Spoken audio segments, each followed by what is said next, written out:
everyone. Welcome to the Nicholas County Board of Education regular meeting, Monday, September 30th, 2024. And at this time, if you'll stand for a moment of silent reflection.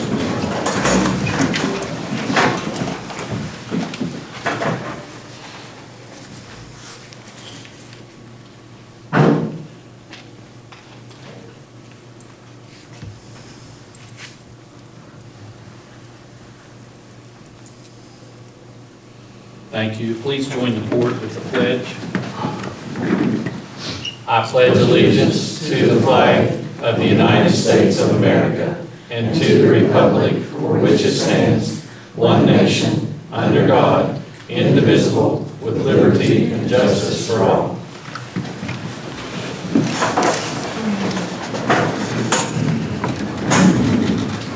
Okay, at this time, we need to conduct a student disciplinary hearing. So we need a motion to go into executive session. So moved. Mr. Moose makes a motion, seconded by Mr. Berry. All in favor? Aye. Opposed? Motion unanimous. Okay, do we have a motion to come out of executive session? So moved. Motion by Mr. Berry, seconded by Mr. Green. All in favor? Aye. Aye. At 5:46, there was a decision made during the executive session. The student was expelled for a year for a THC vape. Who made the motion to? Mr. Ferguson, second by Mr. Berry. Okay, approval of the agenda. Anything else? We will need an executive session after number 10, but that will be a very, very short one, just one little item on one employee we're recommending for hire after number 10, or just before personnel. And then at the very end of the meeting, after the employee discipline hearing between 15 and 16, we need an executive session on property issue and personnel. That's all I have.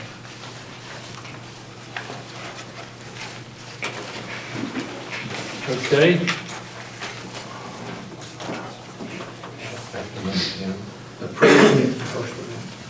Approved minutes of meetings held on September 3rd and September 19th. I don't think those minutes, did you all get the minutes? Yeah, they're on here. They're on It's there. taken care of, yeah. Yeah, they're on there. They just Just confirm. got on there. Oh, she just let it know.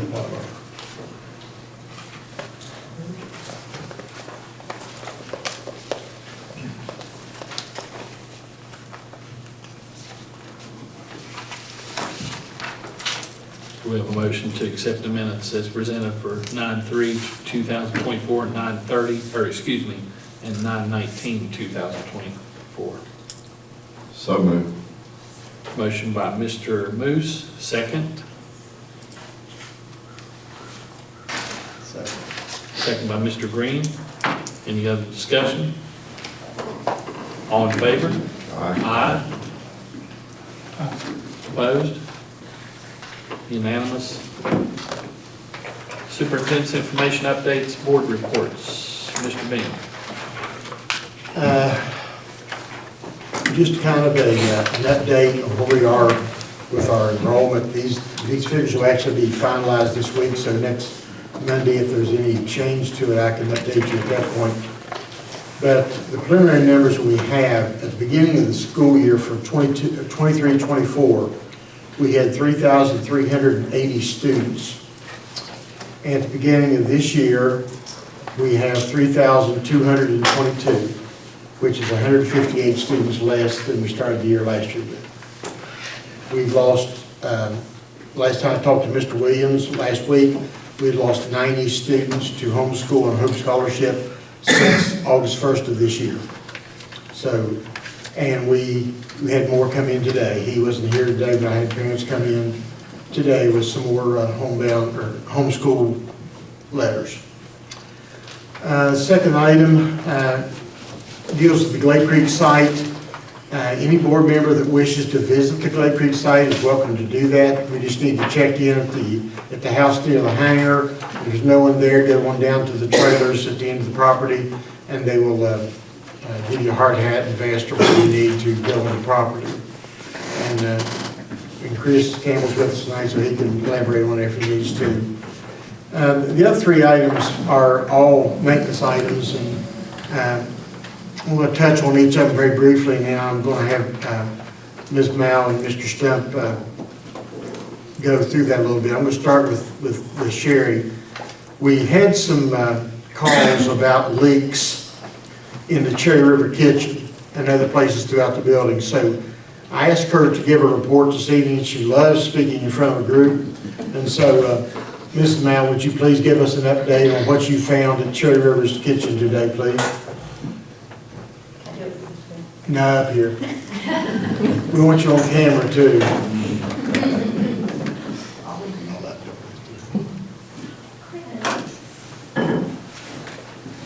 Part of her evaluation. Just speak up because I didn't put the battery on, so just speak up.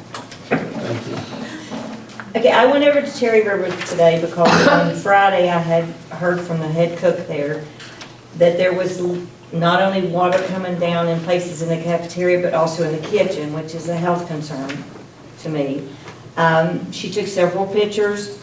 When I went over it this morning, you could see where it had dropped, water had leaked right onto the serving line, which that can't happen, you know, and it's where the trays are at, so it was leaking there. There's one of the panels, one of the ceiling tile panels right in the kitchen. They completely had to remove because it's leaked down and it's pulled right there on the 3-compartment sink.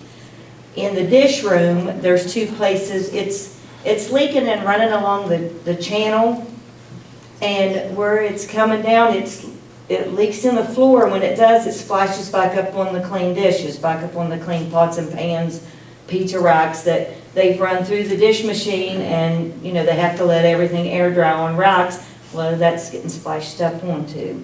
So my concern is that, you know, of course they rerun stuff through the dish machine if they need to, but that is contamination, and it says in the health code that's, I mean, rainwater can be contamination that can make kids sick. So if the health department comes in, they're liable to shut our kitchen down if that's not fixed. That's my concern.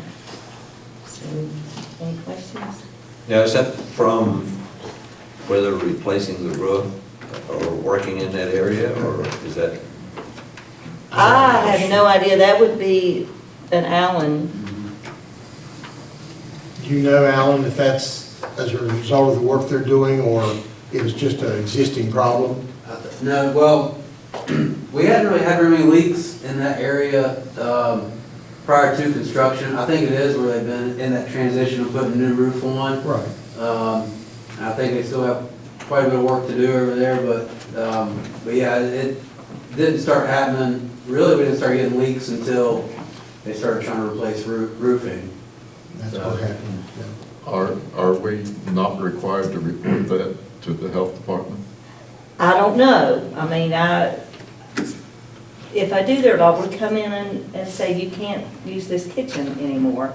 You know, when they come and inspect, and they inspect us twice a year, they even write up an Allen Senior because I let him know. They'll put, you know, on the inspection, dirty towels need replaced, ceiling towels. Well, guarantee they're going to want a lot of them replaced. You know, if you've got dirt in those channels, they want all that clean because that can come down and contaminate food. So, you know, understandably, both cooks at that school are upset about it because.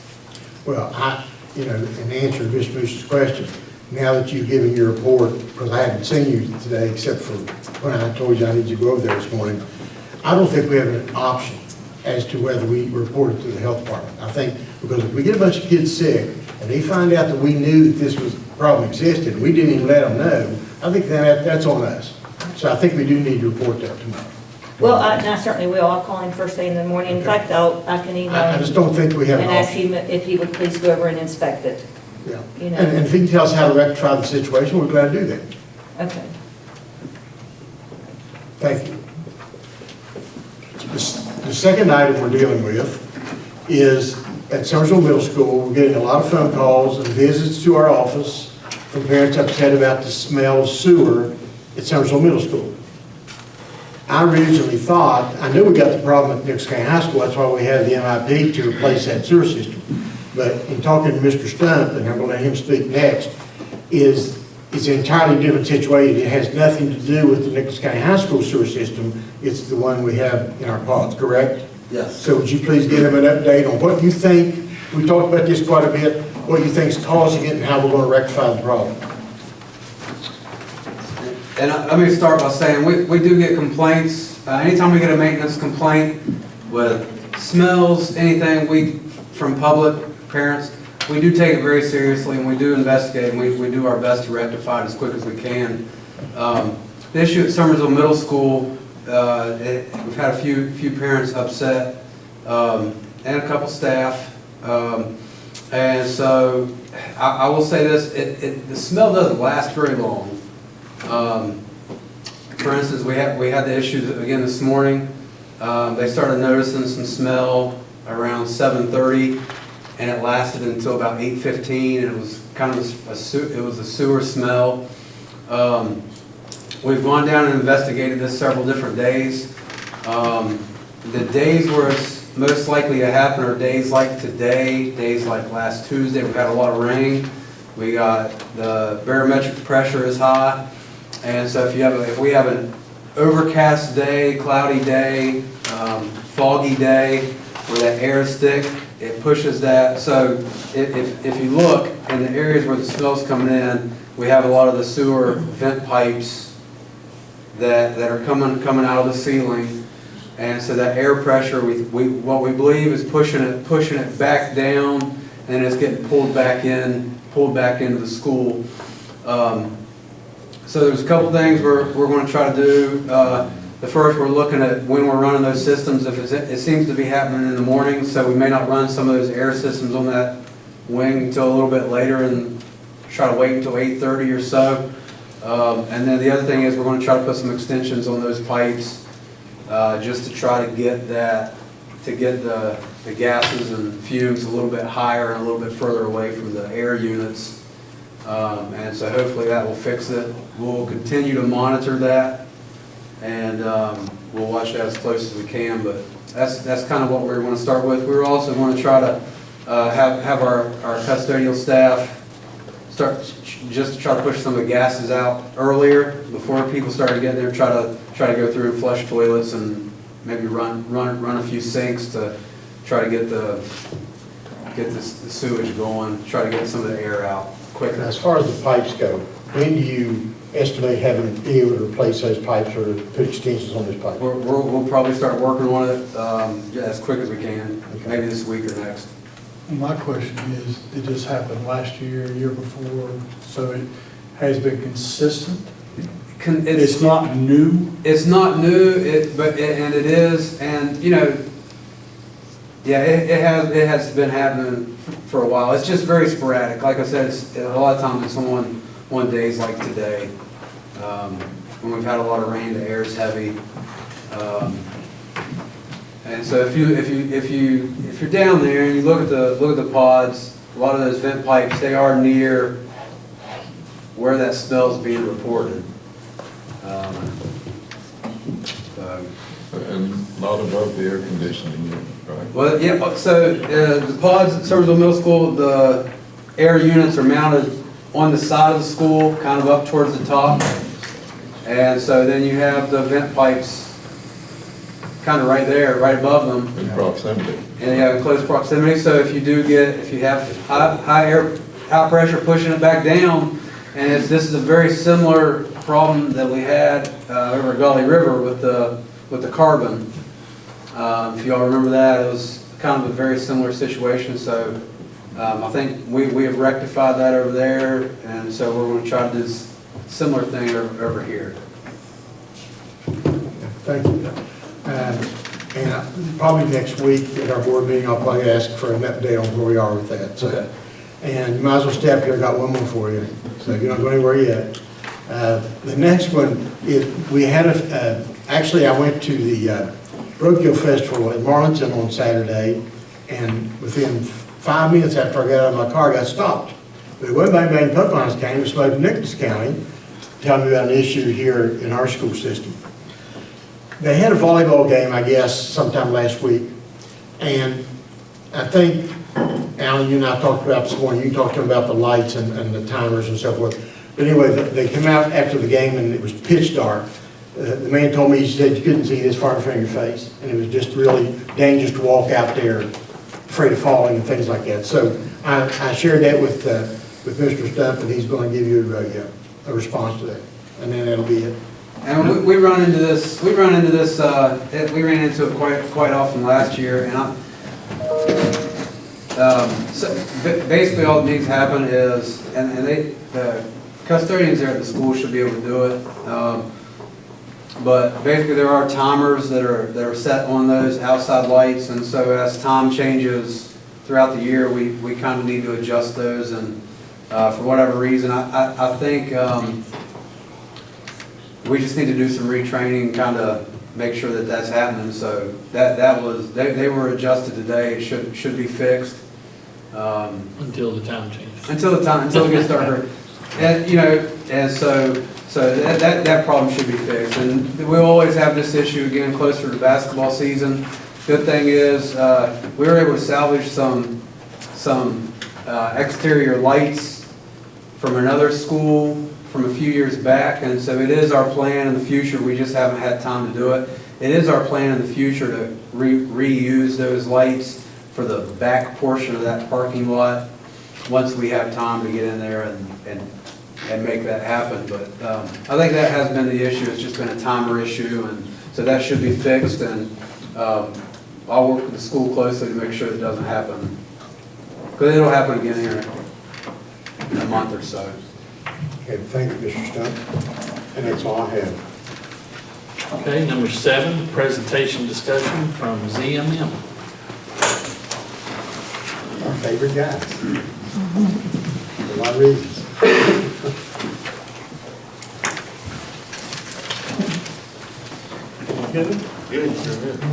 Well, good evening. I'm not going to talk about bids this time, I promise. We're not even really going to get into floor plans this time. We're going to show you some progress.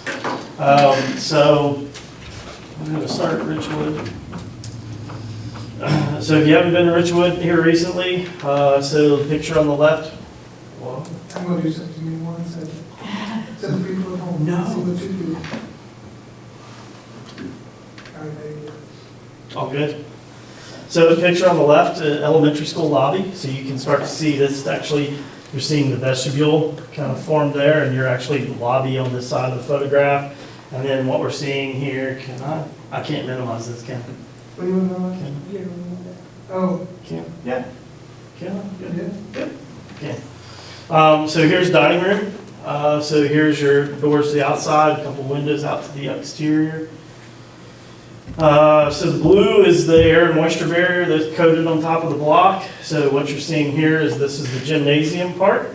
And then if you look closely, they're actually starting brick on the gymnasium as well. And then you'll see on the inside of the addition, plumbing, electrical is going in. We've got ductwork going in several locations. This is looking around the back on Cherry River is here on our right on this photograph. Lumber yard is here, you can see in the background. Pump house, there's the water pump, and then the dumpster area. This is kind of the back service drive. You see the gymnasium, so ductwork is starting, installation's going in the gymnasium, and then here is, so here's columns for the front of the building for elementary school. This would be the health clinic on the corner. And this was the alternate classrooms that were accepted. So this is kind of back towards the river, on the riverside. Moving into Summersville Academic Complex. So this one's a few weeks old, but we've got a couple drone images here I want to show, and then we've got some other photographs.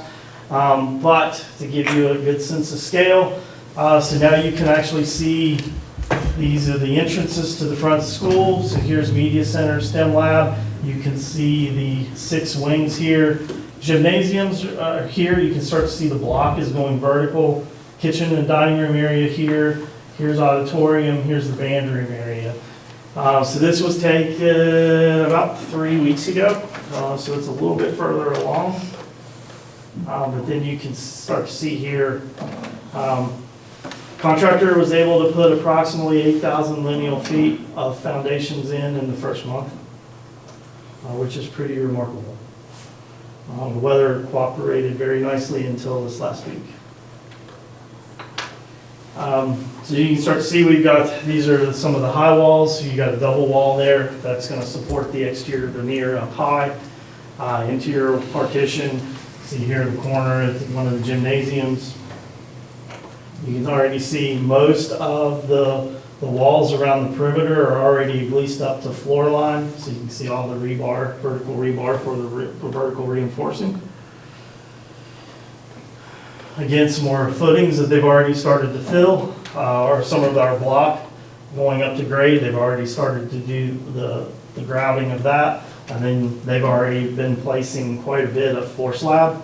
And then what you can see around the perimeter, those are their masonry hydros. Those are their hydraulic masonry scaffolding. They'll start going vertical with walls very, very fast.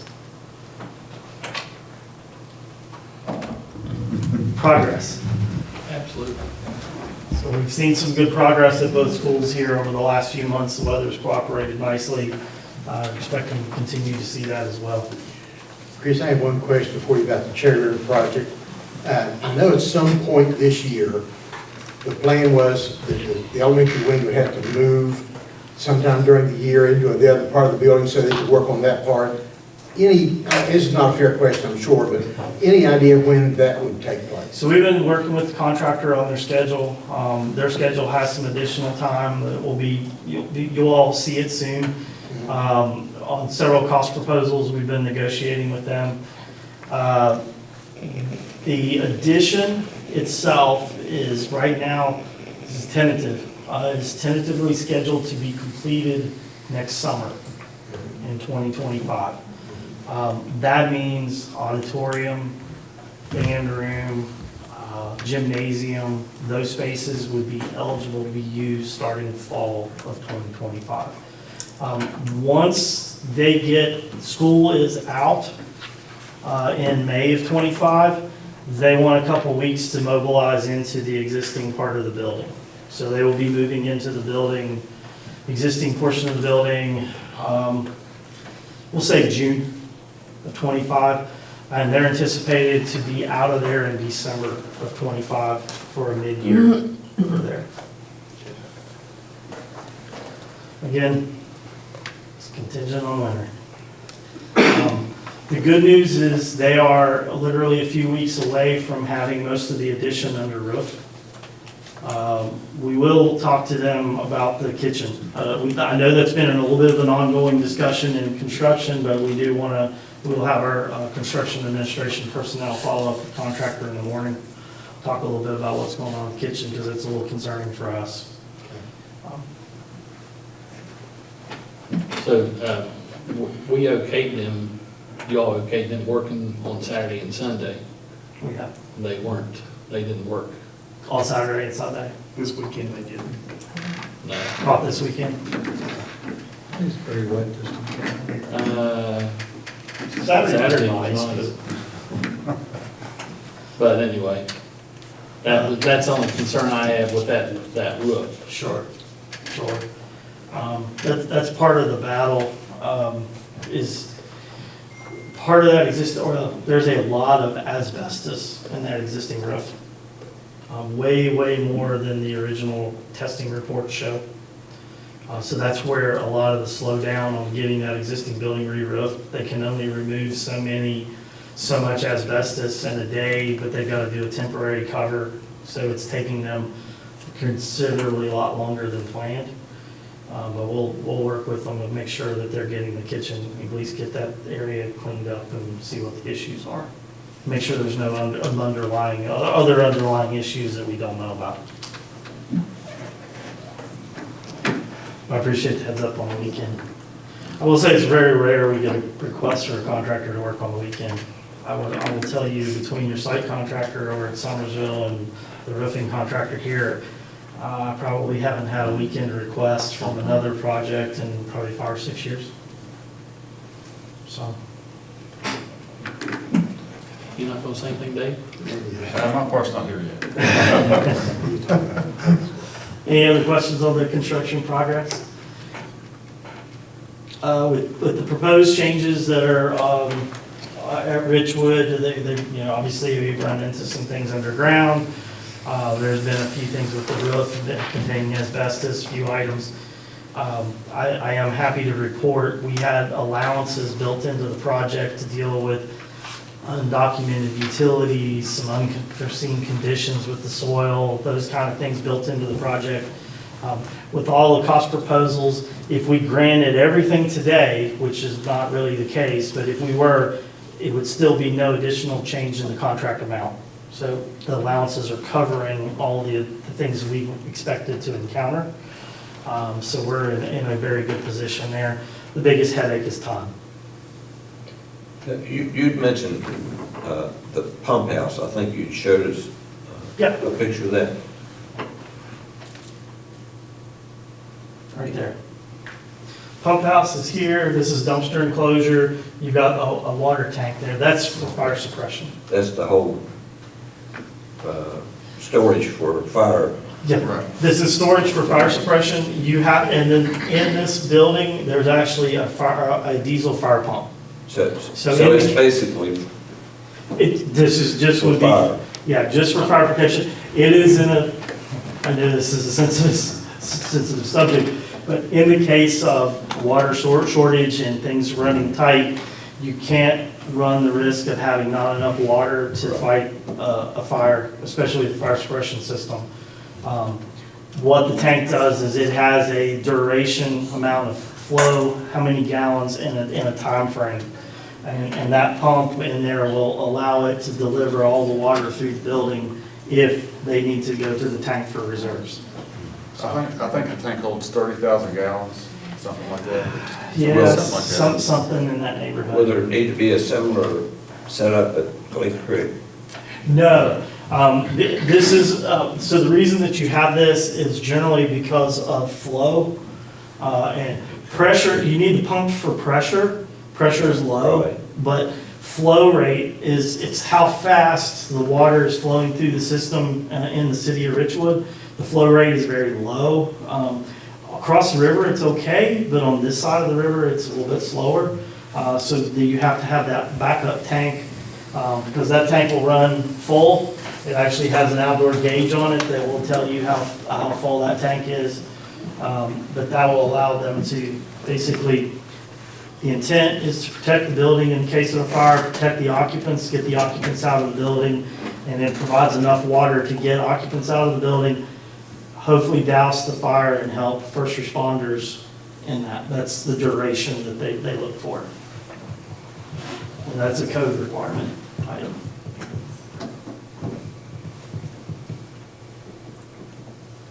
I will say we're working on the, not to digress from these projects, but the MIP project you mentioned earlier. We just did all of our field work, did camera the lines. It's a little bit more extensive than we thought in the kitchen area. So we'll have to replace a lot of verticals and horizontal sewage piping in the kitchen area. So we'll end up ripping up the slab, moving all the kitchen equipment out, and putting it back in. So that, we were down there, I think, last week, 2 weeks ago, doing all the field measuring and all that for that. So that should be out to bid here in the next few weeks. Hopefully, get the SBA to approve it and we're ready.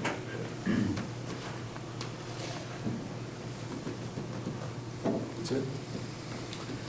And we did submit a needs project. We submitted, we submitted a needs project for the tech center, and it's very well received. So we'll see where that goes. They'll be coming and visit your site at some point. They'll take their crew to SBA, and Mr. Neptune, probably Mr. Womack, and the local representation should be there. So they'll let you know when that happens. I know we have a lot of competition for that. There are over 30 submissions this year. I think they had over $300 million worth of submissions. And they got how much available? 50. Yeah. The math doesn't work real well, I know what you're doing. But it's all based on a quality project, the need, and they'll come tour your site, and then you'll go interview at some point in November. I think it's the middle of November. I think there's 33 projects, I think, somewhere. It's a lot. It is. Next steps for Summersville Academic Complex. Mr. Bean will get with you. We probably need to look at signage. We've got an allowance in there for some signage, whether we want signage all the way out at the road. But we're showing some smaller signs in front of each side of the entrances. But the question is how much do we want out by the roadway? I do know that the temporary construction sign, I believe they have corrected it, I think this week, I believe. But we'll get with you, and then we probably need to start discussing the athletics in the complex. I told you September, so we're right at the tail end of September. We are. It's now time to start talking about what we want to do with the middle school athletic complex there and the for the playground areas for the elementary as well. Okay. And what we might do there, I mean, if the board is interested in it, is maybe schedule a little work session and come in and sit down and talk, just have that as our one topic to discuss and work on. But I really want my board members involved with the input and their point of view, as mine. You know. Yeah, and I think the biggest thing is we just need to look at, with the fields that are being provided, what facilities need to be provided with it. Obviously, toilets, concessions, athletics are going to need locker rooms, things of that nature, but it's depending on how far we want to go with some of those. There's boxes and dugouts and all that stuff. Yeah. Yep, all of it. Got So, So you give me an idea when you would need to have those discussions, and I'll set something up. okay. Yeah, I'll reach out and we'll schedule All something. right, thanks. Thanks, guys. Good. Appreciate it. Thank you. Y'all be careful. Hey, Chris, when we look at that athletic complex, can you do them in a way that absolutely necessary and then kind of like alternatives for? Yeah. So what we would, Total cost. yeah, what we would recommend is, so we've got budgets, pretty detailed budgets on what we were showing a long time ago, but we've got a good feel for where current costs are with some of those buildings. What we want to do is just kind of sit down, and maybe the work session is the ideal thing. Sit down and talk about what the needs are. Let's talk about the needs, and then let's talk about the wants. Yes. And then maybe when we start to look at the budget, we can evaluate some of the wants as some additive alternates. And that might be the cleanest way. That way you can, as a board, you all can decide how much is spent. That makes sense. Thank you.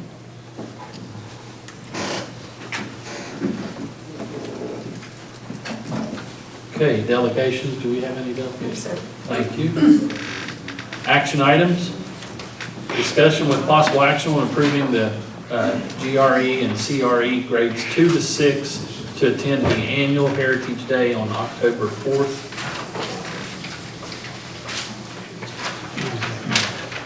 Is that New Hope? No, nobody told me. Yeah. That's where they usually go. Oh, that's the new grade school. Yeah, the old grade school, the old stomping grounds. So October 4th is Friday.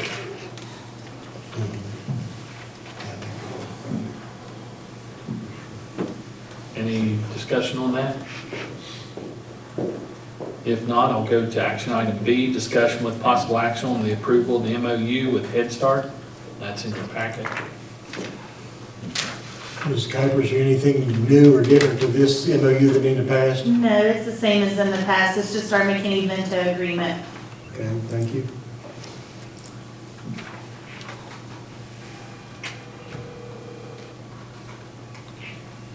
And if there's no questions or discussion on that, we'll go to action item C, discussion with possible action on the approval of the contract for Nicholas County High School with the Summersville Arena and Conference Center for homecoming.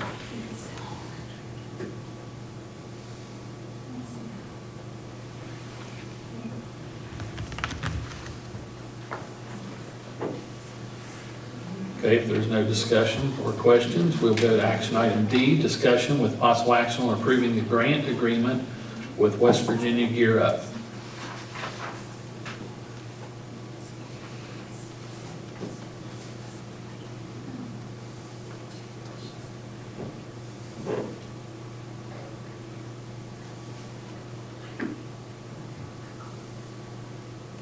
It's a little explanation of what that is. Is that the I think elementary? it's or- Mike, it's Mike Williams. Yeah. It provide, I just know from experience, like it provides activities for students that are maybe going to college. All the college visits, I think you see, that's all West Virginia Gear Up, right? I think all of that. And they even do that at the middle school level, do college tours and try to get kids interested in secondary, higher education. Yeah. Okay, And they're also going to pay for some tutoring at the high school for the cohort that's in the year. I believe that we are in year 4 of a 7-year Gear Up program.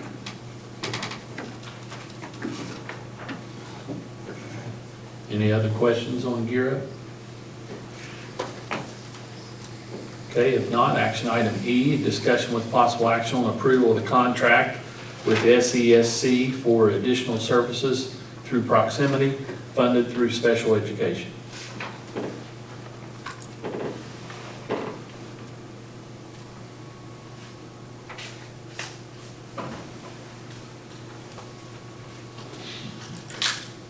If there's no questions or discussion on any of these items, do we have a motion to approve action items A, B, C, D, and E?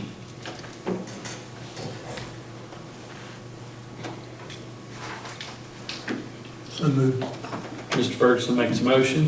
Do I have a second? second. Second by Mr. Berry. Any other discussion? All in favor? Aye. Opposed? Motion unanimous. Consent items, finance.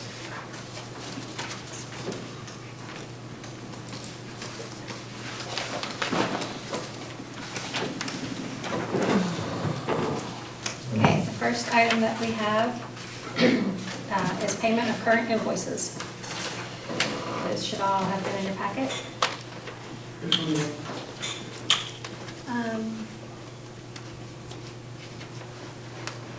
Hey, we're just getting ready to go to town, so I'm going to pick you up and put you on speaker, okay?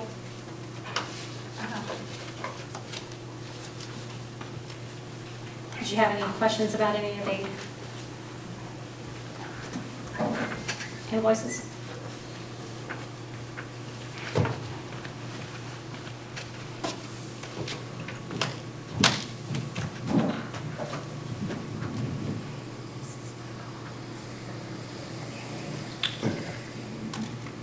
Okay, if there aren't any questions about the payment of current invoices, the next thing we have are contracts. The first one is Nicholas County Veterans Memorial Park rental agreement for SMS Wrestling.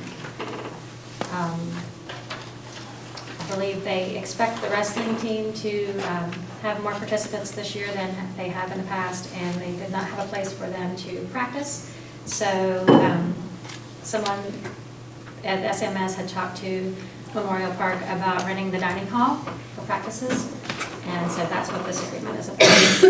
They had agreed that they would allow us to use that for, I believe, $1,000 a month for the 4 months of wrestling season. Do we get reimbursed? Are we going to apply for FEMA? Yes, yeah. The people that I spoke with said that that shouldn't be a problem. I mean, of course, we haven't submitted anything yet to be reimbursed, but they think that that would be a reimbursable expense, so.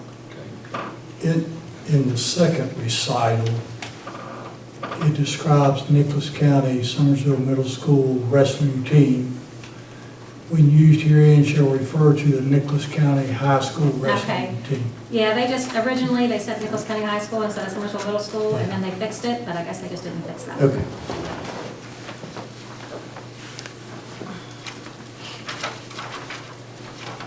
So, which is It's the middle school. middle school. Yeah, they have the right terminology, but they didn't refer to the high school.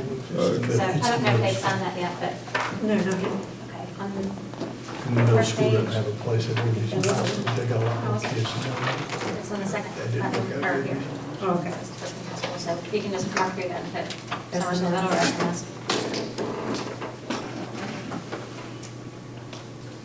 Is that the only place? I think so. Yeah, I don't see it anywhere else. Okay. Next contract is an amendment number 12, to our contract with ZMM. And it is to cover additional services of Skanska and Teradon. We are already using Skanska and Teradon, and they already, they're in our agreement with ZMM. So they've been being paid all along, but because this project has taken longer, they've been giving us our services all this time, and so now it's just going to cost extra to keep going. It's been longer than they anticipated to get the work done. And I So- do have Mike Hall on the phone from Skanska, if anybody has any questions for them. So this, I have a hard time reading through that, so this does not change the cost structure with the ZMM. No. We paid ZMM an extra fee to redesign the building. Right, this does not have anything to do with that. We pay ZMM and ZMM pays these people as a subcontractor, I guess. That's just the way it's set up. But yeah, because this project's going on so long, Skanska is our, they Project are our. manager, yeah. Yeah, project manager. Well, part of So- my question really wasn't Skanska and Teradon as much, I can understand that, was the ZMM original contract, and they did all that work for a combined school. This amendment refers to that. The school is now a lot smaller. I realize we paid for a redraft fee, but I was curious how those architectural fees worked, considering the total project is a lot smaller and the cost is a lot smaller. Well, I'm not really sure. I can get Dave back on the phone. He told me when. Well, I don't know that we have to do it here at the board, but I think it's a question that I'd like to answer when I was reading the amendment. So this particular amendment does not change ZMM's cost structure, other than for Teradon and Skanska. Right. And Teradon and Skanska is because of the length of the project, and that's the way they were being paid. Right, yeah. Well, that makes sense to me, whether it's a $100,000 project or $50,000 project. It's more of a time issue than checking and seeing where that's going. Right. For example, we have that phone call with Skanska every week. Yeah. So they've been working all this time, Right. Weekly with us. Yeah, So and that makes that's- sense to me. The ZMM, I'm sure it's fine, but again, the original contract and the way I read that was based upon a consolidated high school, middle school, and the total cost was a lot more because square footage was a lot more. We're paying for a redesign. I just didn't know how their normal costs going on and on would be reflected in that. I think it's a question Right, that's you know, probably. that we need to at least ask. Right, You know. okay, yeah, we can, Does that make sense? yes, totally. Really, this is for past services when we were planning on having, or looking at the possibility of consolidating the high school and the tech school. Well, this isn't for past services. When we had the contract with ZMM, they included a dollar amount for the work that we were going to have done through Skanska to manage Fixed, the is that the project. fixed fee? So Skanska has already, they've billed us, they're at the end of their dollar amount in their ZMM contract. They've worked so much time that they've already billed us the amount that ZMM included in the contract for them. So this is just to extend Their Skanska services. and Terradon because they've spent so much time, because they thought that the project would already be over by now. So they estimated how long it would take and how much money we would be paying to Skanska. But because it's taken so long, we will have to pay them more. What, and I know it's in there, but what's the dollar amount that we're approving as an additional for Skanska and Terradon? The construction management fee shall be increased by $1,837,000. And let's see. Terradon was, $436,425. so almost $500,000 for Terradon and over $1 million for Skanska.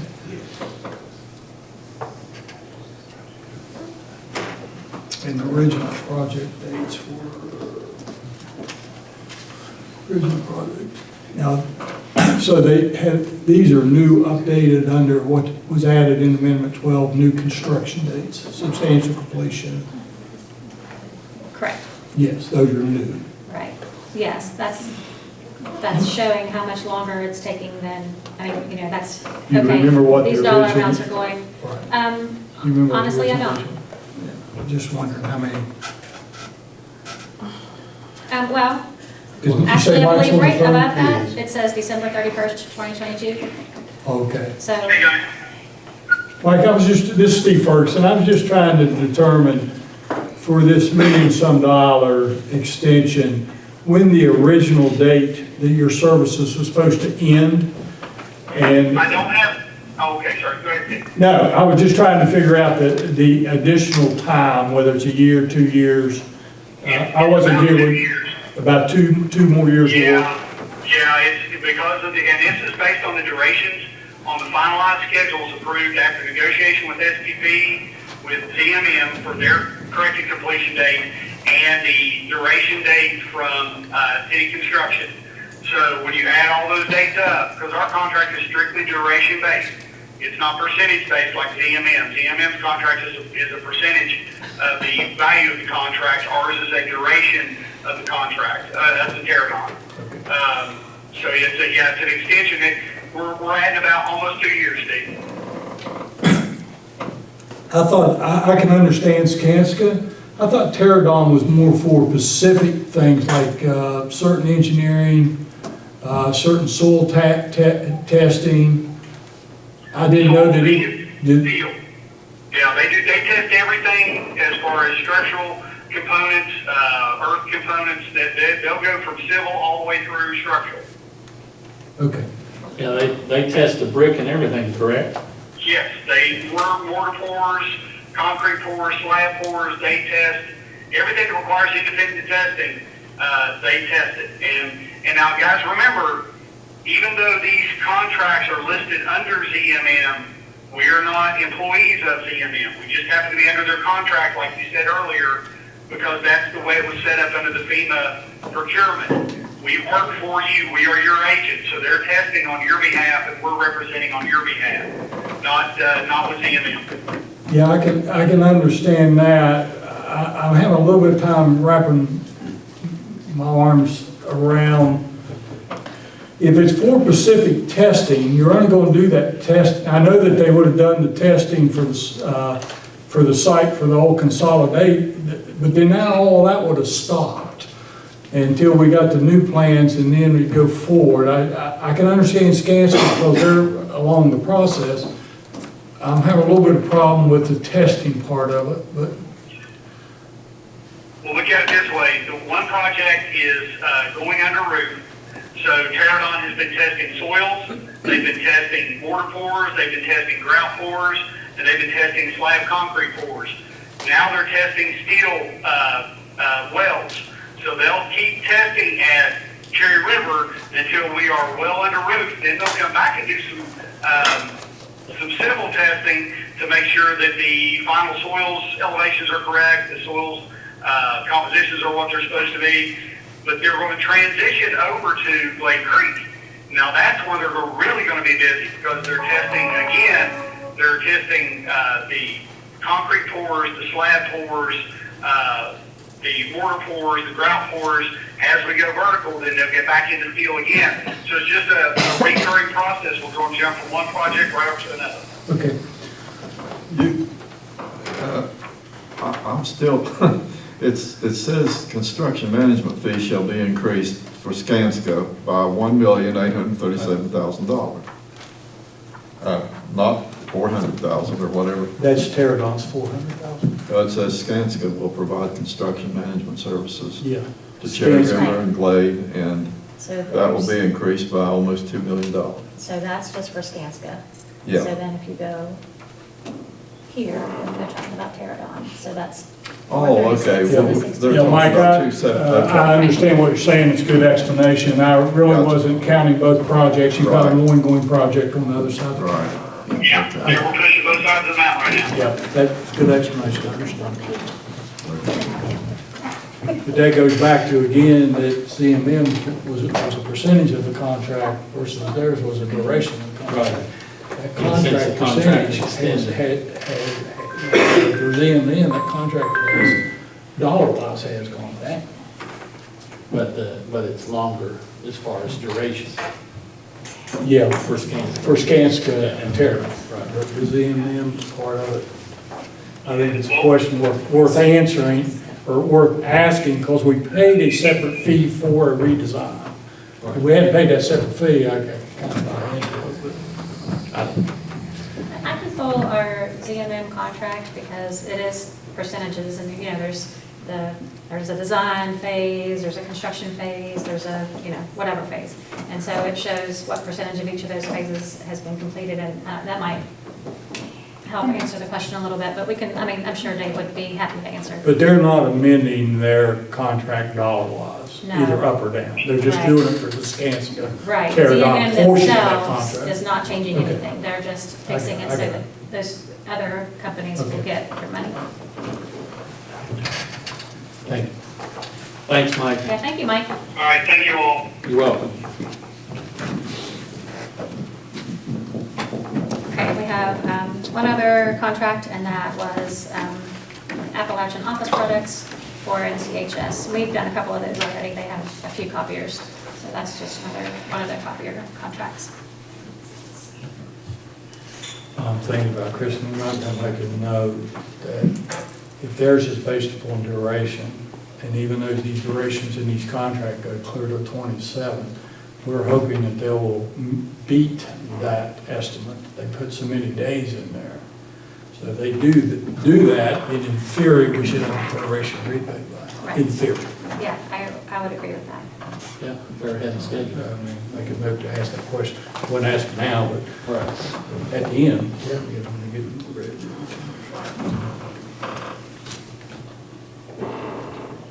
Okay, next item is bids. We have two to look at. The first is Jelly Bean mulch, and that is mulch where they are reworking the playground at Golly River Elementary. And so we put that out for bid because that was going to be more than $25,000. So he got two companies that responded, and he has gone with the lowest price, which is actually also the one that he thought was a better product, I believe. More environmentally friendly, I think. The one that was not, the one that I didn't feel was very environmentally friendly, they didn't actually bid on it. Oh, okay. They kind of gave me a verbal, actually, they really didn't give me a whole lot. It's a brand new company, they didn't give me a whole lot, but That replace, did we put originally in there wood chips? I'm thinking. it has wood chips, and we're replacing the wooden mulch in that playground like every 2 years. And the most recent quote I got on that, it was up close to $13,000 for the wood mulch. And the way that's set up, that mulch is just rotting. And so we're trying to eliminate and maybe save some funds going down the road, pay now. But this said we are using federal dollars for this too, that we have to spend by a certain deadline. So We weren't planning on doing anything on playgrounds right now. When we found out we could use those funds for that, we kind of jumped on it, and we're trying to knock one more school out. So, Do you have to remove all the wood chips before you put this in? yeah, we remove all the wood chips, we're putting down rock base. So, Yeah, you've got practice doing it now. yeah, Well, that came out pretty close to what you thought it would, didn't it? yeah.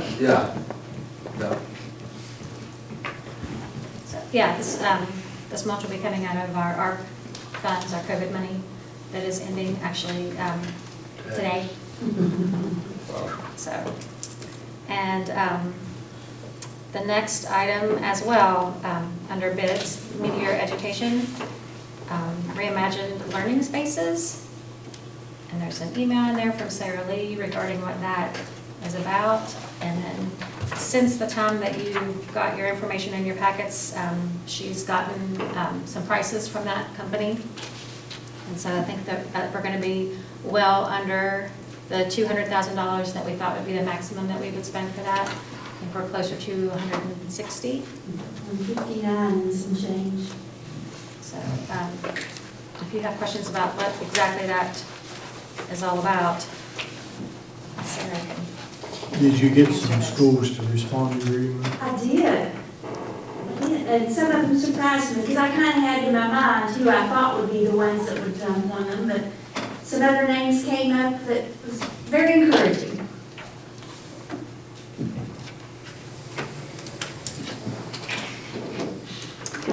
So with those items, we have successfully encumbered all of our COVID money, which had to be encumbered today. So we have a couple more POs in that I need to press the button on, but other than that, we have met that deadline, so that's great. Great. Won't have extra money to send out. So. No money to send back? Nope. Okay, we don't like it. That girl can spend money, I'm telling you. I'll tell you what. Yeah. And, yeah, so if you don't have any questions about that, and we're talking about spending money, we can go right into financial statements.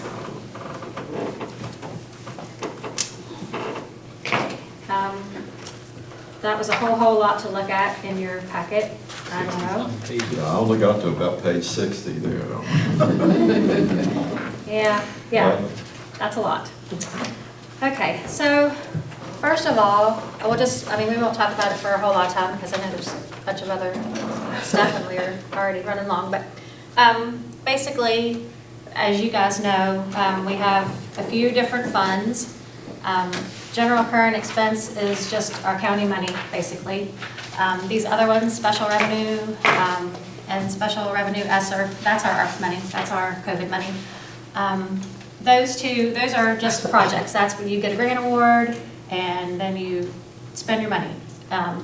So those are gonna, if you look, we've got our revenue, we've got our total expenditures, and then you either have an excess or a deficiency. But at the end, if we got all of our grants and we spent them up when we were done, those are gonna zero out. So every year when you see that, okay, we had an excess of revenues over expenditures in our Fund 61, which is special revenue, well, that's great, but it doesn't really mean we made money. It just means we brought in more of our revenue from our grant than what we have spent out yet. But we're gonna spend it out, and it's all gonna zero out at the end. So that's not a fund where we're gonna make any money. Not that we make any money, but we're not gonna have a profit from that. That's just always it's gonna zero out. The same with Fund 71, which is the ARP money that, like I said, had to be encumbered today. Fund 65 is special revenue school activity. So that's just, we have to report what the schools have, the school's money in and out. So,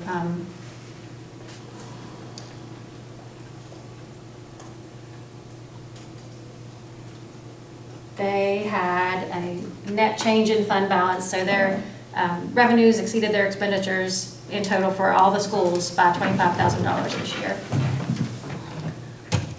And the debt service fund, we are not really using that at this time.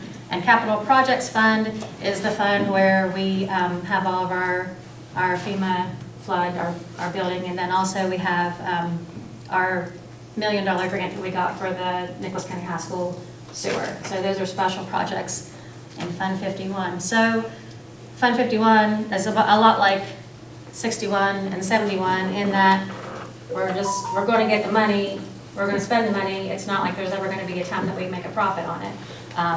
But also, worst case, if those projects go over budget, then we're on the hook for that.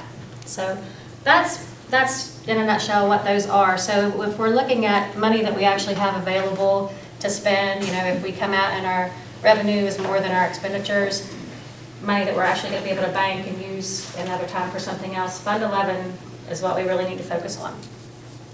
And these are, I'm just going to go over our governmental fund statements, because we have those statements that are pretty much mostly cash in, cash out for the most part. And then the district-wide statements, they are a lot more involved, and they take all of our government funds and they put it all together and summarize it all as one. So if we look at those funds, the GASB 34 funds, statements, that just gives you like a total overview for our whole system. And it's not as easy to look at and say, you know, that Fund 11 is doing well or not doing well, because it's all lumped together.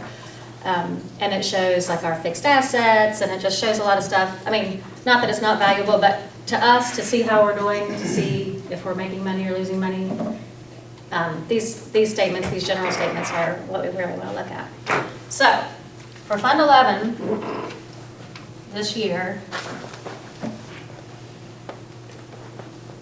our revenues exceeded our expenditures,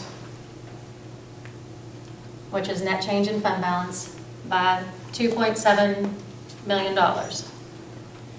So our total fund balance at the beginning was this, $22 million. Then we add this 2.7, so our total fund balance at the end of the year is this 25 million.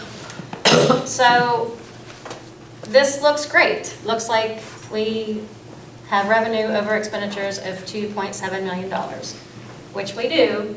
However, I feel like it's only fair to say that the reason that we have that is because we had this COVID money this year. We had about $2.3 million that we were able to spend out of this COVID money, this ARP money, that we would have had to spend out of general fund money, like some things like salaries and something like some software expenses. $2.3 million that we took out of ARP instead of taking it out of our general fund, which we were allowed to do. I mean, that's what the money was there for. But if we hadn't had that ARP money, then we would have had to spend that $2.3 million out of the general fund. So we didn't have to do that.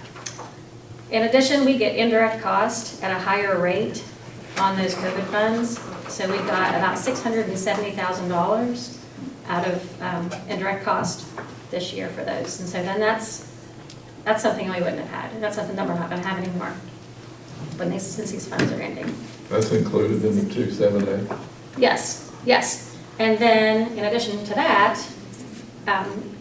technology spent about $1.2 million on one-to-one replacements. So iPads, laptops, and we won't do that every year. I think, Chris, you're planning on being on a 3-year cycle. But in this year we did. So there's another $1.25 million basically that we spent out of ARP that we would have had to spend out of our general fund. So if we take those things out, we would have had a $1.5 million loss this year. So, I mean, not to be Debbie Downer, but I want you to see, I don't want you to think, hey, we're doing great. Because, I mean, that ARP money really had a lot to do with us doing great. Again, that ARP money is not in your general account 11. It's in another Right. account. It's in You're Fund just saying, 71. had we made the same decision and bought the same things without the Right. COVID money, we Well, would have right. had to take it out of the general. Right, fund. well, like those salaries, I mean, normally when you get federal money, it's extra. You can't spend it on something that you normally were gonna pay for, like teacher salaries. You can't do that with federal money. unless it's something extra. It's what the cake and the icing. Yep. Right, so it should be just icing. But with ARP money, there was no, that's called supplant, there was no supplant in that. So we were allowed to spend ARP money on something that we normally would spend county money on. So we did that. We took advantage of that, and so we paid for a lot of long-term subs and some regular subs and some regular teaching positions out of ARP money that, I mean, we would have had to pay for out of our local money this past year. So, I mean, that really, Again, that made a difference. We would have, had we made the decision, the board made a decision to keep the extra aides and. Right. Now, I mean, I'm saying every year we spend, I know that I moved almost $2 million from Fund 11 to Fund 71 in salaries for long-term subs and for salaries for positions that we later decided that we could absorb. We were allowed to use that money for that to maintain those positions for the year. So I'm saying for last year, the salaries for the people that we had that didn't get riffed until the next year, we would have had to pay that out of Fund 11, but we were able to move that expense to ARP. They were all essential, so you really Right, had to they have were, I mean, yeah, they were a lot of positions that ended up being cut at the end of last year, but we had them all last year. So we were able to use that ARP money for those. So it's not, it wasn't anything extra. It was just positions that we already had, people that we already had in place. And long-term subs, we have a ton of long-term subs. So And that was basically, something we that we just were able need, to use. basically, we just need to look at, COVID money's gone. Right, yeah, I mean, We can't count on that. thank goodness that we had it. Right. Right, is what I mean. But And- it's, next year, if we kept the same thing, then we'd have to pay it out of, Right. If, Right. yeah, I can confidently say if we hadn't had that ARP money this year, we would have had at least a $1.5 million loss. And those were just the things that I picked out that I know we would have had to pay for out of Fund 11, out of county money. I mean, you know, we bought a lot of things out of ARP, and some of those things maybe I didn't realize were things that we need or things that were extra. You know, I might not know that deeply, but yeah, that's at least we would have had a $1.5 million loss had we not had the ARP money this year. So then let's look at the balance sheet. So of the 25 million that I showed you on the last as our total fund balance, part of that is non-spendable, this 159, and that means that is like our prepaid insurance and things like that, that it's not cash, it's non-spendable. Restricted is anything that we had that came from an outside source, and then we have to spend it in a specific way, like our excess levy. So this $2.4 million, that is in our fund balance, but it cannot be used for anything other than its original intent. And so if we got any grants, most of our grants are not in Fund 11, but a few are, and then our excess levy. Committed is not as strict as restricted, but it's money that we are holding back for something specific, usually because the board has asked to do that. Bus replacement money is there. You know how we get bus replacement money and it used to be restricted and you could only use it for buses. But we decided we're still going to hold it aside for buses so that we don't get messed up and don't have money to replace buses. So we still use that money as if it was restricted. So there's a lot of things like that. Let me see what else. Our turf, where we hold money back to do turf, that's in committed. Insurance proceeds, and one-to-one refreshing. Chris takes a little bit of his money every year and sets it aside to be ready for the next time that we have to refresh our one-to-one devices, and so that's in there. Assigned is mostly purchase orders and some other little things where we kind of know what we want to spend the money on and we're kind of earmarking it for that. But unassigned is what you probably want to know. I mean, unassigned is our fund balance that we have that is not anything, I mean, we might have a few ideas of what we want to do with that money, but it's nothing that is restricted that we have to use on something specific, except of that $14 million, I've already budgeted $3.6 million of that to help balance this year's budget. So that brings us down to closer to 10. And with that, that's everything that you guys would want to do. That's if we have to put a new roof on VOTEC because we don't get our needs project funded. That's it. I mean, that's the other things that have to happen at VOTEC. I think was that $15 million that they thought that would cost to do everything that needs to be done at VOTEC? Well, we would have 10. What? And then we would be done. What are the assets of the assigned? What puts money in there? Where does it come from? The assigned? Well, every year. Is it just Every balance? year, if we make money, if our revenues are over our expenditures every year, then that amount adds to our fund balance. Okay. So So like this this year's year. 2.8 million? Right, so then that means, okay, we have $2.8 million, we're either gonna put it somewhere specific for something that we need to spend, or we're gonna put it in contingency so that we can spend it as we need it. So that is just the cumulative effect of all of the years that we have profited through the years. So, yeah, there's, let me see what else. Needs project, new roof, anything else that we feel like we need to do. We've talked about lights at the various stadiums. We've talked about a lot of repairs that need to be made. So that 14 million minus the 3.6 that I've already used to balance this year's budget would be what you would have to work with. If next year, if everything stays the same, if from year to year to year, you came out dead even, that's what you have kind of reserved to spend. However, you heard our preliminary numbers for this year's enrollment, and at those numbers, losing 158 kids, but the FTE is 126, and we estimate about $8,000 per child being lost. That's $1 million right now that we know we're losing because of decreased enrollment. So, and we're not going to have ARP money. So those are just, those are some things to think about. And when we do the budget next year, if we have to put in more money to balance that budget, that comes right out of there. So I'm just saying, like I said, I don't mean to be a Debbie Downer at all. And 2.7, 2.8 looks great, but we just need to realize that things are not, I don't know, that's not really realistic to expect. Can you look at page 6? Um, Do you have that? Let me look and see what. It's basically the management discussion and analysis Okay. of the revenue and expenses. And it compares, Oh, we're already on page 6. and it compares 2023 to 24. Mm-hmm. And our revenue's up, and I realize it looked like our property tax revenue was up and da-da-da.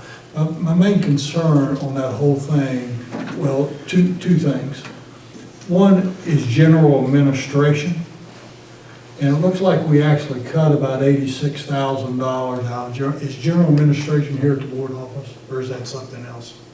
Yes, general administration is here at the. So we were lower in 24 than we were 23, but the main one that really kind of bothered me, and it goes to Alan, and maybe y'all, is operations and maintenance of facilities. Now, is operations, is that teacher salaries, or is this? No, I can tell you what that is. Because that's about a $4 million increase from 23 to 24. That is where we had to put the redesign cost. Because according to our auditor, we had already spent about 4.5 and capitalized that in work in progress for the new schools. So to do the redesign, he didn't think that it was accurate to put that in there again. So we needed to expense that instead of So he capitalize it. expensed that under operation. Where did you pick up the 3.5 that we got from the state as an offset to that? That would be in capital grants and contributions. See where that's 15 million and last year it was 11? Okay. That's where Answer my that, question.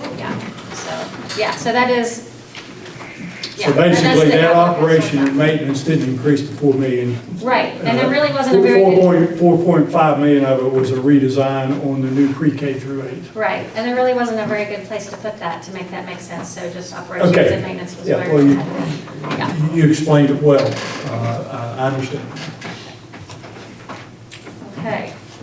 If not, I was asking Alan some questions. I was going, where'd my Alan's money like, go? what? I was sitting there thinking, you gotta give me a heads up. Yeah, so, yeah, he didn't really spend all that money. Playground didn't cost that much.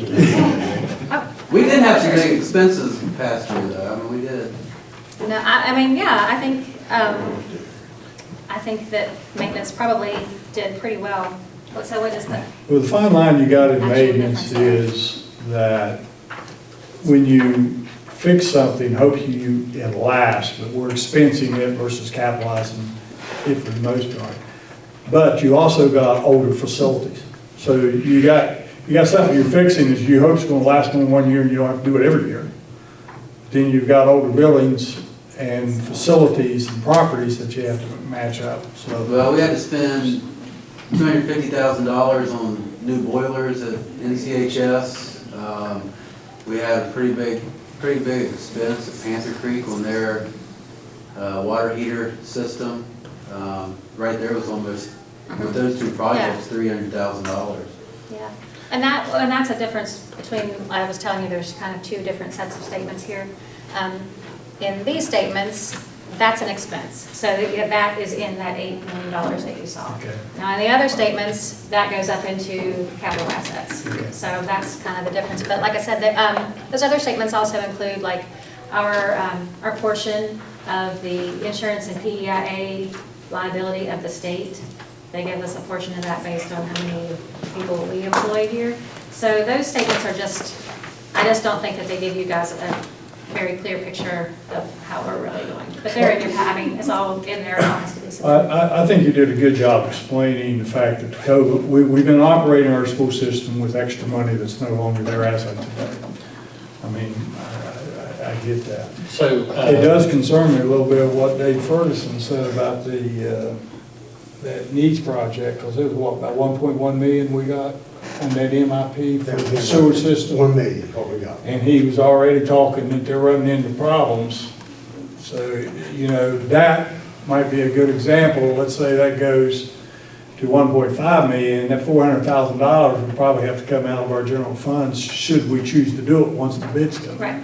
I mean, and you got your lights at the stadium and things that you brought up to us before. so according to the state, are we, you know, they like you to have so much reserve balance? Yeah, I think they'll look at that and they'll be like, oh, they're doing really good. But I don't know. They know that everyone had COVID money to spend and it's going to be gone. So, you know, they might understand that better. They might not really think it's all quite so rosy. I don't know. And, you know, with us in the position that we're in and the new schools being built, I don't know.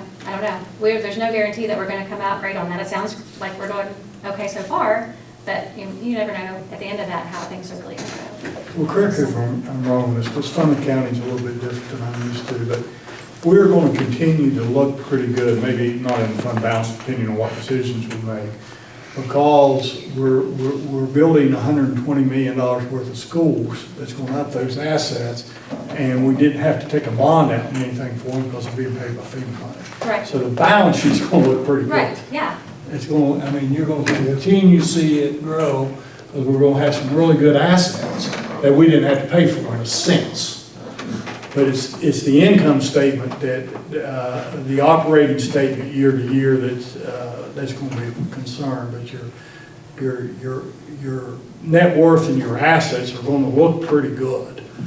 Because you're building a bunch of schools and you didn't have to take a bond for it. Right. I just think it's important to realize that even though the numbers look fine, we still have to be very diligent with our decision making when it comes to expenditures. Because we're not going to see these numbers go back up. Right. We have to maintain where we are as best as we can, as long as we can. Well, and I think and I thought that was the question Chip was going to ask, and it's kind of what you're alluding to, Terrence, is that what is are we over in, most of the cost is in personnel. And the state recommends you have X amount based upon the number of students, and we're losing students. Are we paying out of our general revenue more than the state allows us? And if so, about how many are we at now? Because I know we've made some progress in that. Well, we'll know more when we know we have a certified list. Yeah, we're into the final part of it. A couple weeks away, probably. Yeah, at least another week and a half. Yeah. So, Well, I think this board understands, I just want the public to understand that basically the state gives you the money to run your school system and your state aid. It's our biggest source of revenue along with property taxes and stuff. So the state, in a sense, is controlling a lot of your decision-making by the money they give you. If you decide to spend more than that, it comes out of your money. Yeah, it comes out of your money, and you only have X, and that won't last very long. You're spending $3 million more than you have. It won't take long to delete that reserve. Right. And for example, you know, when the state gives raises, they give us money, they give us more money to help cover those raises. Yeah, so- But for everybody that we have that is not a 200-day employee, we're paying more for that. So every time the state gives a raise, It's basically on it's 200-day employee. hurting us kind of. I mean, you know, it's more money that the county has to kick in to make up the differences, the extra people. If we're 20 people over at formula and everybody got a raise, well, we're not going to get funded for those 20 people or their raise. So we end up as the county paying more. So that's just something to think about also. But just quickly, here's one of the other statement, the district-wide statement that I was talking about. It has our capital assets. So you can see our construction in progress right now, which is mostly our new schools, is $47 million. And so that's what you were talking about, you know, $47 million that we just kind of got because we didn't have to get bonds that were paid back. So that's what this statement's kind of all about. So our total assets and deferred outflows of resources, that's our cash and everything, is $111 million. And then our liabilities, net pension liability and OPEB liability, that's what I was talking about. That's our portion of the state's total liability for those things. And we've got a QZAB, and we have an energy savings payment that we make every year, and so those are in our liabilities also. So then when you come down here, it shows that our total net position is $96 million. And, you know, a lot of that is going to be in part of... Yeah, it's going to continue Right. to grow, is what I'm saying. Your net position's going to look pretty good. It's because it's going to be in, it's not going to help your operating costs, it's going to help your assets and what you look. And in theory, if you're not using them for the schools, what would you use those assets for? I mean, from a business standpoint, they're not worth what they're going to show. If you had to use them for another purpose.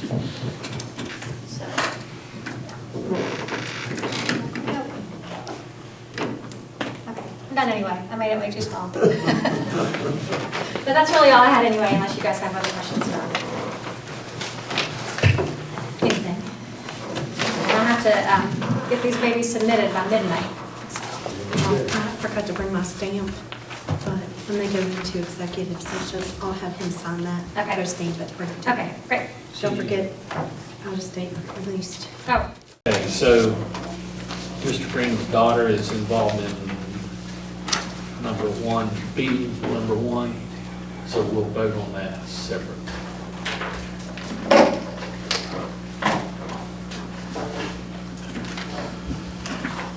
So do we have a motion to accept the consent items, finance 1 and 2, contracts A, B, and C, under 2, the bids A and B under 3, number 4, and then the out-of-state leased vehicle travel request, all of those except number 1. So that'd be 2, 3, 4, and then your student request, transfer request 1, 2, and 3. We have a motion for those things. You have that motion. Mr. Moose makes a motion. Do I have a second? Second. Second by Mr. Green. Any other discussion? All in favor? Aye. Opposed? Motion unanimous. Now we will need to vote on consent item B, out-of-state travel request number 1. Do we have a motion on that one? So moved. Mr. Ferguson makes a motion, seconded by Second. Mr. Berry. Any discussion? All in favor? Aye. Aye. And that's 4 ayes. Mr. Green? Okay. Abstain. All right. Thank you. You gotta do 2, 3, 4. Sir. We approved 1. Are you gonna do 2? I did 2, 3, 4 on the first motion. Okay. Oh, you did that. Yes. Okay. So we need executive session for personnel, please. Very brief one, he says. Do we have a motion? You have it. Mr. Moose makes a motion. Do we have a second? Second. Second by Mr. Berry. All in favor? Aye. Aye. At 7:12. Do we have a motion to come out of executive session? Make the motion. Mr. Berry makes a motion, seconded by Second. Mr. Moose. All in favor? Aye. Aye. At 7:26. There were no decisions made during executive session. I do have a few additions to the personnel. Joni Missouri, employed as a substitute teacher pending background check. And then the substitute cook, Deborah Jarrett, I have effective October 1, but we actually needed her to start on September 27th, 2024. She was called, nobody picked up a job, and Ms. Mal was able to call her, and she was able to go in as an emergency. So instead of October 1, I need that effective September 27th. And then Erin Miller, employed as assistant cheer at Richwood High School. David Henderson, employed as a graduation coach at Richwood High School and Richwood Middle School.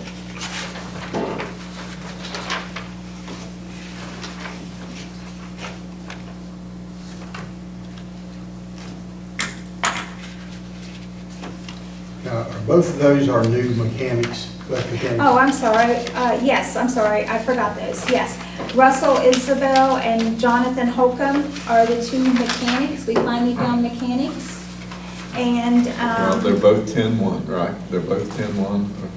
yes. One's No, 10-14. one of them doesn't start. Oh, no, I'm sorry, 10-14. One's 10-1 and one's 10-14. You have to Okay. give a 2-week notice. I just, like you, I saw that one there. And Okay. Gotcha.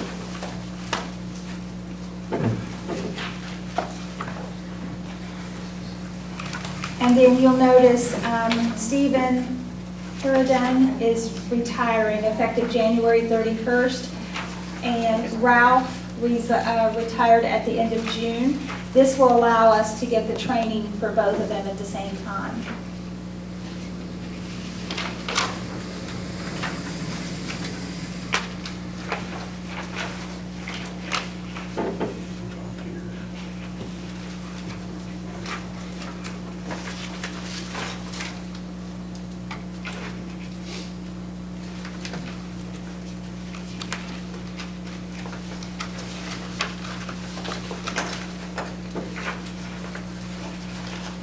The student residency for occupational therapy from Marshall University of Charleston. or here you go.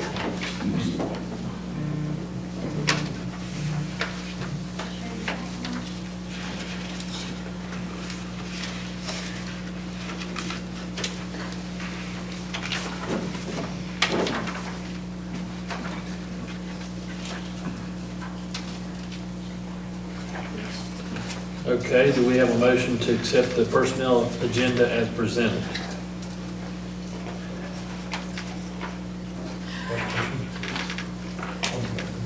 Mr. Green makes a motion. Do we have a second? Second. Mr. Berry seconds. Any other discussion? All in favor? Aye. Opposed? Motion unanimous. Thank you. Reports, SESC, Mr. Ferguson. They had a meeting and went over the financial statements. And basically what they concluded was, and it's based upon usage, so I don't know if our usage changed, but they are giving a bigger rebate than they did last year will be coming this year. But again, I don't know if that translates into us more money or not based upon our usage, but it should. Other than that, that's all I had to report. Thank you, sir. Bright Horizons, Mr. Green. They're doing very well. I think we have 3 Richwood High School students going out there now, at least an hour a day, so that's pretty good. The kids are enjoying it, and they're enjoying having kids out there. Kind of hope to get a couple from Nicholas County High School, but much more than that, Steve. That's about it. Thank you, sir. Items for future agendas, matters of the board. Does anybody have an item for a future agenda?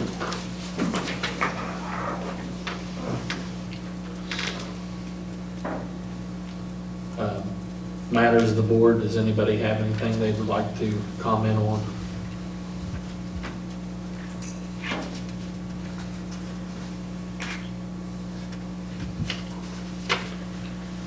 Okay, if not, future meeting dates, regular meeting Monday, October 7th at the Nicholas County Board of Education office, starting at 5 o'clock. And We'll need that to start at 4 o'clock, please.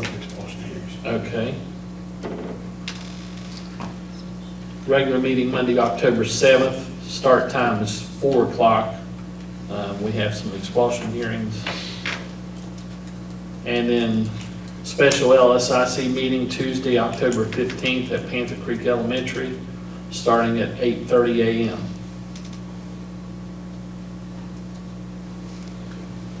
I won't be able to make that, just I have to review meetings in Morgantown today. Okay.